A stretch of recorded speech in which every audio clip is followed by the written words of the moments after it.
IVF అయిపోయిన తర్వాత embryo transfer అయిపోయాక మనం తీసుకోవాల్సిన జాగ్రత్తలు తెలుసుకుందాము.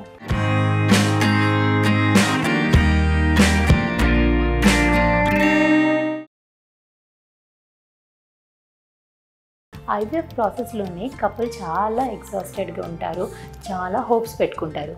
సో మనకు ఒకసారి ఎంబ్రియో ట్రాన్స్ఫర్ అయ్యింది అంటే పాజిటివ్ రిజల్ట్స్ వచ్చే ఆ 2 వీక్స్ అనేది చాలా స్ట్రెస్ఫుల్ ఉంటుంది. ఆ 2 వీక్స్లో కానీ తర్వాత కానీ మనం తీసుకోవాల్సిన జాగ్రత్తలు.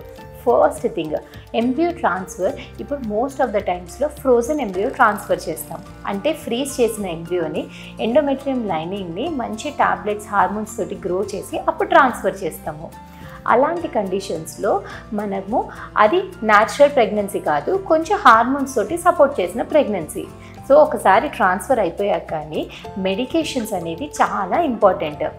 కరెక్ట్ డోసేజ్లో కానీ టైమింగ్స్ కానీ ఈస్ట్రోజన్ ప్రొజెస్ట్రాన్ సప్లిమెంట్స్ మీ డాక్టర్ అడ్వైస్ చేసిన లాగానే కంటిన్యూస్గా యూజ్ చేయాల్సి ఉంటుంది.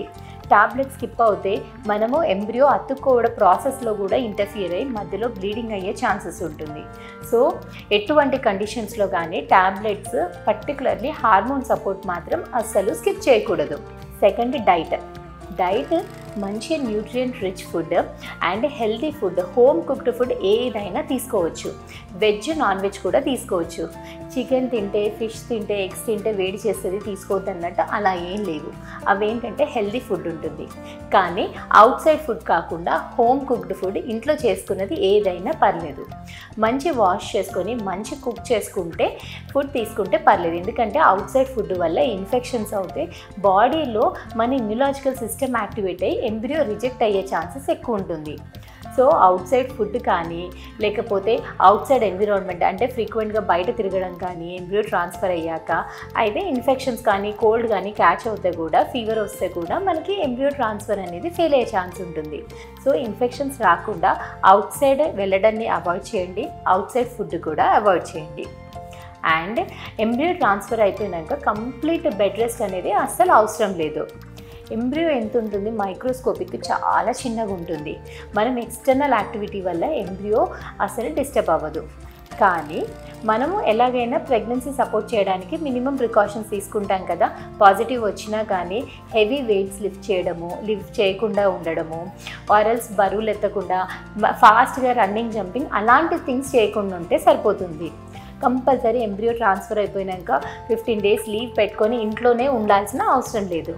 అలా వర్క్ చేసేవాళ్ళు కంప్లీట్గా ఇంట్లో ఉంటే ఏం తోచక చాలా స్ట్రెస్ ఫీల్ అవుతారు అండ్ అబ్నార్మల్ హార్మోన్స్ కూడా రిలీజ్ అవుతుంది. సో వర్కింగ్ వాళ్ళైతే ఎంబ్రియో ట్రాన్స్ఫర్ అయిపోయిన వెరీ నెక్స్ట్ డే కూడా వర్క్కి వెళ్ళొచ్చు. కంప్లీట్ బెడ్ రెస్ట్ అనేది అస్సలు ఉండదు. ఇంట్లో ఉండే వాళ్ళు కూడా కంటిన్యూస్గా దీని గురించి ఆలోచించకుండా ఏదన్నా హెల్దీ హ్యాపీ థింగ్స్లో ఎంగేజ్ అవ్వాలి. మీకు ఏది నచ్చితే ఆ పని చేసుకుంటూ ఎంగేజ్ అవుతూ ఈ ఎంబ్రియో ట్రాన్స్ఫర్ గురించి రిజల్ట్స్ గురించి అస్సలు స్ట్రెస్ తీసుకోకండి. అలాగే ఇంటర్కోర్స్ అనేది కూడా అవాయిడ్ చేయండి. ఇంటర్కోర్స్ వల్ల కూడా అప్పుడప్పుడు ఎంబ్రియో ఇంప్లాంటేషన్ ఎఫెక్ట్ అయ్యే ఛాన్స్ ఉంటుంది. సో ఇంటర్కోర్స్ ఖచ్చితంగా అవాయిడ్ చేయండి.